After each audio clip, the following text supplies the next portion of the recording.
अऊज़ु बिल्लाहि मिनश्शैतानिर्रजीम बिस्मिल्लाहिर्रहमानिर्रहीम। पनाह मांगता हूँ मैं अल्लाह की शैतान मरदूद से बचने के लिए। शुरू करता हूँ अल्लाह पाक के नाम से जो निहायत ही मेहरबान रहम फरमाने वाला है। वीडियो शुरू करने से पहले मैं आप लोगों को एक दरख्वास्त करता हूँ कि जिस तरह रेगुलर आप लोग हमारा वीडियो फॉलो कर रहे हैं, तो जो लोग सब्सक्राइब नहीं किए उस वीडियो को उसको सब्सक्राइब कीजिए और बेल आइकन के ऊपर क्लिक कीजिए और लाइक कीजिए, शेयर कीजिए। और अगर कुछ कमेंट्स हो, कुछ बात पूछना हो तो आप मुझे कमेंट्स वगैरह कर सकते हैं इंशाल्लाह, ताकि ये वीडियो और नई वीडियो आप लोगों तक पहुंच सके।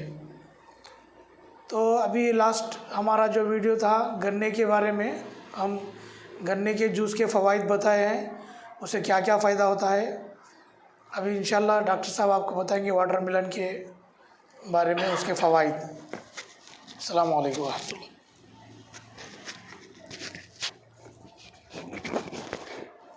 औज़ु बिल्लाहि मिनश्शैतानिर्रजीम बिस्मिल्लाहिर्रहमानिर्रहीम। अस्सलामु अलैकुम वरहमतुल्लाहि वबरकातुहू। नाज़रीन, आप सबका इस्तक़बाल है हमारे यूट्यूब चैनल पर। जैसा कि आप सब लोग जानते हैं कि मौसम गर्मा दिन ब दिन बढ़ते जा रहा है। तो जैसा मौसम गर्मा बढ़ रहा है उसी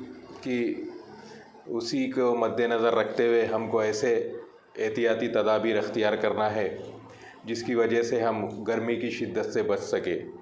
चाहे वो मलबूसात में हो, यानी कि आपके पहने हुए कपड़े, किस तरह से आप कपड़े पहनेंगे, और आप जो इस्तेमाल करदा आपके जो ग़िज़ाएँ हैं कि गर्मा में आप किस तरह से ग़िज़ाएँ इस्तेमाल करेंगे।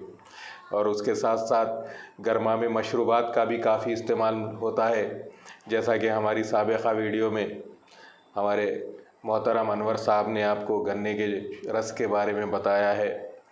तो वो भी काफ़ी कसरत से इस्तेमाल में आता है। जब आप बाहर बाज़ार में देखेंगे कि कतार की कतार लगी हुई रहेगी गन्ने के शरबत के दुकानों के पास। तो उसी तरह जो हमारा आज का मौजू है वो है तरबूज, जिसको अंग्रेज़ी में वाटरमेलन भी कहते हैं। नाज़रीन, ये एक बेलदार फल है जो तकरीबन सारी दुनिया में काश्त किया जाता है। बेलदार इसीलिए है कि अल्लाह ताला की एक कुदरत है कि जिन फलों का जो हजम यानी वज़न काफ़ी होगा तो वो एक दरख्त पर लटके हुए नहीं रह सकते। इसी वजह से कि अल्लाह की तरफ से अल्लाह ताला की एक हिकमत है कि ऐसे जो फल है वो बेलों पे उगते हैं, यानी इनकी पैदावार बेल में होती है, जिसको अंग्रेज़ी में क्लाइंबर्स कहते हैं। ट्रीज़ तो लंबे रहते हैं, क्लाइंबर्स यानी जो क्लाइंब करते, यानी रेंगते हुए आगे बढ़ते हैं। बेल जैसा कि कद्दू की बेल, कई तरह के बेल होते हैं, जैसा कि आस की बेल है, बेलगिरी की बेल। उसी तरह आपके वाटरमेलन की भी बेल होती है, यानी झाड़ ही होता है लेकिन उसको सहारे की ज़रूरत रहती, यानी या तो वो दीवार पर अपना दीवार का सहारा लेके ऊपर चढ़ती है या फिर ज़मीन का सहारा लेके ऊपर चढ़ती है। बहरहाल उसको एक सपोर्ट की ज़रूरत है। तो उसी बेल को ये फल लगता है, एक बेलदार फल है ये। तो जब आप देखेंगे इसका हजम तकरीबन कम से कम इसका हजम जो है सो एक आपके खरबूज जो छोटा खरबूज रहता है उससे लेकर के बहुत बड़ा भी इसका आपका हजम, इसका साइज़ आपको मिलेगा। और जब आप ऊपरी जानिब से देखेंगे तो इसका जो रंग है वो रंग जो है सो जर्द रहेगा, वो सब्ज़ रहेगा यानी ग्रीन रहेगा। और अंदर जब आप इसको कट करेंगे तो वो सुर्ख नज़र आएगा आपको, यानी रेड नज़र आएगा। और वो रेड ही दवान और ग़िज़ान इस्तेमाल में आता है, यानी उसी को आप खाने के तौर पर इस्तेमाल करते हैं। तो नाज़रीन, अब देखेंगे कि इसकी मिजाज क्या है। हकीम कबीरुद्दीन साहब ने और हकीम नजमुल गनी साहब ने, हकीम तारिक साहब ने ये हुक्म अपनी किताबों में सब इत्तेफाक करके इसका मिजाज सर्दोतर बताया है। यानी पहले दर्जे में इसका मिजाज सर्द रहेगा, दूसरे दर्जे में इसका मिजाज तर रहेगा, यानी कोल्ड और मॉइस्ट इसका मिजाज रहेगा। वो इसीलिए इसी बिना पर इसको गर्मा में इस्तेमाल किया जाता है।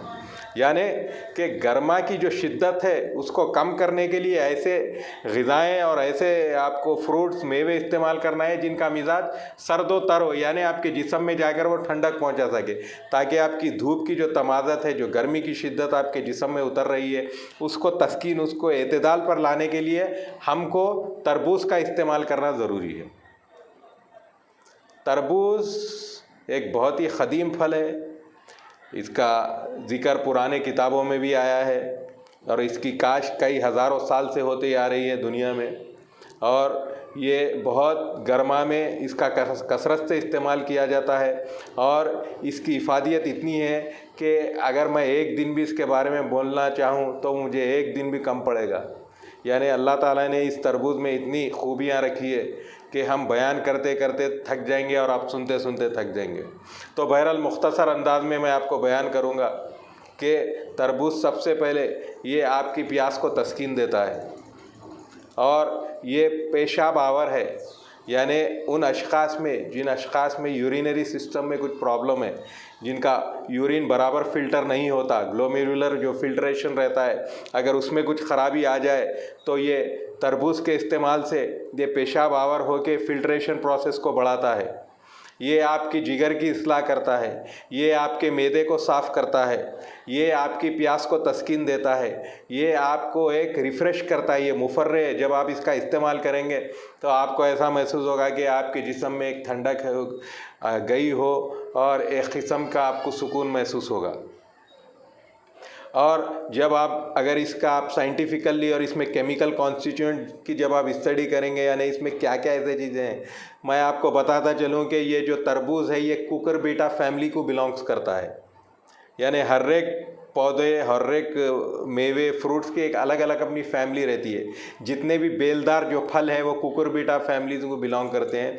तो इसमें एक कंपाउंड रहता है जिसको कुकुरबिटासी ई कहते हैं, और इसमें लाइकोपिन होता है। ये दोनों चीज़ें आपके कैंसर को ख़त्म करते हैं। और स्टडीज़ यानी जो रिसर्च ये भी बताया गया है, जो लाइकोपिन है वो आपकी ब्लड शुगर को मेंटेन करता है, यानी वो इंसुलिन लेवल को बराबर मकदार में जिस्म में स्टिमुलेट सिक्रीशन इसका लाता है, ताकि आपकी ब्लड शुगर यानी शुगर लेवल आपका मेंटेन हो सके। तो नाज़रीन, इससे अंदाज़ा ये हो रहा है कि ज़ियाबतीस के जो मरीज़ है वो भी इसका इस्तेमाल कर सकते हैं। और इसमें वाफर मकदार में आपको विटामिन सी मिलेगा, विटामिन B12 मिलेगा, विटामिन ई मिलेगा। ये सब चीज़ें आपके स्किन के लिए, आपकी बॉडी के जो नॉर्मल फंक्शन के लिए काम में आते हैं। और नाज़रीन, इसमें और एक चीज़ मौजूद रहती है जिसको अमाइनो एसिड कहते हैं, ट्रिप्टोफैन। वो आपके एंटीऑक्सीडेंट यानी आपके जिस्म में जो मौजूद जरासीम में जो फ्री रेडिकल्स है, जिससे आपके जिस्म को नुकसान पहुंच सकता है, उसको ख़त्म करता है। यानी it act as an antioxidant. आप जो दवाएं हम इस्तेमाल करते हैं, बहुत सारे मरीज़ हमारे पास आते हैं, अनवर साहब कन भी आते हैं कि भाई ताकत की दवा दीजिए, हमारे इम्यून सिस्टम को बढ़ाने की दवाएं दीजिए। तो तरबूज में वो खूबी मौजूद है कि वो आपके एंटीऑक्सीडेंट जो काबिलियत है उसको बढ़ाए, और आपके जिस्म के जो फ्री रेडिकल्स है, जो जिस्म में डिस्ट्रक्शन जो हो रहा है, उसको ख़त्म करे। ये आपकी जिस्म की सूजन को कम करता है। ये वज़न कम करने में आपको काम में आता है। वज़न कम करने के लिए आप तरबूज के पीसेस लीजिए, उसके ऊपर काली मिर्ची का पाउडर, ज़ीरे का पाउडर और थोड़ा सा नमक मिला के उसको मिक्स करके वो पाउडर आप उस पर स्प्रिंकल यानी छिनक के तरबूज का इस्तेमाल करिए। ये मुतवातिर जब आप इस्तेमाल करेंगे तो इंशाअल्लाह ताला आपके वज़न में भी कमी आएगी। और नाज़रीन, जब हम मिनरल्स देखेंगे तो इसमें फ़ॉस्फोरस की मकदार ज़्यादा है। फ़ॉस्फोरस की मकदार तकरीबन 112 माइक्रोग्राम इसमें रहता है, और सोडियम की मकदार बहुत कम है। सोडियम की मकदार अगर 0.01 है तो फ़ॉस्फोरस की मकदार 112 यानी 112 माइक्रोग्राम है, जिसकी बिना पर यह बीपी को भी कम करता है, क्योंकि फ़ॉस्फोरस आपके बीपी, शुगर और दिल के बीमारियां कम करने में मुफीद है। वेरा सोडियम जब आप देखेंगे, सोडियम का अगर आप एक आम ज़बान में आप नाम लेंगे तो नमक कहेंगे। नमक बीपी को बढ़ाता है। तो तरबूज में सोडियम की मकदार काफ़ी कम है और उसके मुकाबिल फास्फोरस की मकदार ज़्यादा है, तो ये बहुत ही फ़ायदेमंद है आपके सेहत के लिए। तो तरबूज का आप इस्तेमाल गर्मा में रोज़ाना तरबूज का इस्तेमाल करिए। और मेरी आप सबसे एक बीइंग ए फिजिशियन, एक मॉलेज, एक डॉक्टर होने के नाते मैं आपको ये एडवाइस दे रहा हूँ कि फलों को ताज़ा इस्तेमाल करिए, फ्रिज में रखकर इस्तेमाल मत करिए। अगर आप फ्रिज में रखकर इस्तेमाल करेंगे तो आपको उसके नेगेटिव मुज़िर असरात होंगे। बहुत सारे पेशेंट आते हैं, हल्लक बैठ गया, क्यों? तरबूज का है। अरे तरबूज तो अच्छी चीज़ है, वो हल्लक को भी साफ़ करता है, फिर क्यों हुआ? क्यों? इसलिए हुआ कि वो फ्रिज में स्टोर करते हैं, तकरीबन 3-3, 4-4 दिन स्टोर रहता है। आधा कट करते हैं, फिर खाते हैं, उसमें फिर रखते हैं, फिर निकालते हैं, खाते हैं। तो ऐसा नहीं। तरबूज, अगर आपकी फैमिली छोटी है तो छोटा तरबूज लाइए, जब का जब उसको ताज़ा ख़त्म कर दीजिए। फ्रिज में मत रखिए, फ्रूट्स को फ्रिज में मत रखिए, ताज़े फ्रूट्स इस्तेमाल करिए, ताकि आपको वो जो नेगेटिव इफ़ेक्ट्स हो रहे हैं फ्रिज में रखने के बाद वो ना हो। तो ताज़ा तरबूज लाइए, उस पर थोड़ा नमक, काली मिर्ची वगैरह उस पर जो उसे छीनकिए, उस पर आप डाल के उसको इस्तेमाल करिए। इंशाअल्लाह ताला आपको इसके पूरे फ़ायदे हासिल होंगे। और ये गर्मा का ख़ास फ्रूट है, आप इसका जूस बनाकर भी इस्तेमाल कर सकते हैं। आप क्योंकि रमज़ान भी क़रीब है तो इसका कसरत से इस्तेमाल करिए। ये आपके बॉडी फ्लूइड को मेंटेन करता है। आपका जो गर्मा की वजह से जो कसरत से जो पसीना निकलता है, तो हमारे जिस्म में से हमारे जो वाटर है लेवल है, जो बॉडी फ्लूइड्स है, उनकी मकदार कम हो जाती है। तो ऐसे चीज़ें इस्तेमाल करने से, जैसा कि गन्ने का शरबत है, दीगर मशरूबात है, साथ साथ वाटरमेलन है, क्योंकि उसमें काफ़ी मकदार में पानी होता है। जब आप खाएंगे तो आपको टुकड़े, एक सॉलिड चीज़ के साथ साथ आपको पानी भी मिलेगा। तो इसका इसी बिना पर इसका नाम ही वाटरमेलन है। तो नाज़रीन, गर्मा के हिसाब से आप ग़िज़ाएँ इस्तेमाल में और फ्रूट्स वगैरह इस्तेमाल करते रहिए और अपने आप को सेहत से रखिए। मौसम है, ये तो कुदरती है, आते जाते रहेंगे, बहरहाल हमको मौसम के हिसाब से अपने आप को तब्दील करना है। और इंशाअल्लाह ताला फिर आपसे मुलाकात होगी नेक्स्ट वीडियो के साथ। जब तक के लिए खुदा हाफिज़।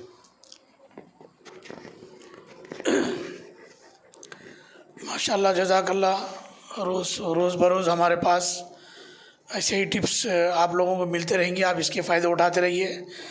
और जैसे कि डॉक्टर साहब बता रहे थे कि वाटरमेलन के फ़ायदे, और समर का टाइम, धूपकाले का टाइम भी है, और रमज़ान मुबारक का भी वक्त है अनकरीब में, तो आप इसका एहतियात बरतें। फ्रिज में रखें, कोई भी फ्रूट्स खाने का ना खाएं, आप फ्रिज में रखें।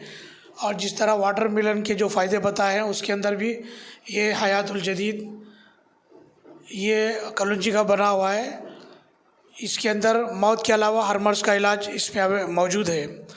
रसूल पाक सल्लल्लाहु अलैहि वसल्लम की हदीस है कि कलौंजी को अपनी आदत में रख लो।